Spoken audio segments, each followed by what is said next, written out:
এখন আমি আপনাদেরকে দেখাবো কি করে টাপ ক্লিন প্রোগ্রামটি সিলেক্ট করতে হয়। আপনার ওয়াশিং মেশিনটি নির্দিষ্ট সময়ে পরপর পরিষ্কার করা খুবই গুরুত্বপূর্ণ। এই পরিষ্কার করার জন্যই টাপ ক্লিন প্রোগ্রামটি দেওয়া হয়েছে। এই প্রোগ্রামটি সিলেক্ট করতে হলে আপনাদেরকে প্রথমে পাওয়ার বাটন প্রেস করতে হবে।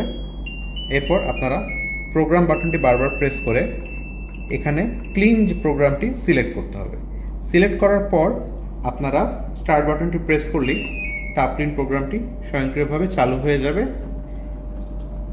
টাপ ক্লিন প্রোগ্রামটি ব্যবহার করার সময় আপনারা অবশ্যই ভিতরে কোনো কাপড় বা ডিটারজেন্ট দিবেন না, তবে আপনারা চাইলে ভিতরে 1 চামচ ভিনেগার দিতে পারেন। টাপ ক্লিন প্রোগ্রামটি স্বয়ংক্রিয়ভাবে শেষ হয়ে যাওয়ার পর আপনার টাপটি সম্পূর্ণরূপে ময়লা থেকে পরিষ্কার হয়ে যাবে।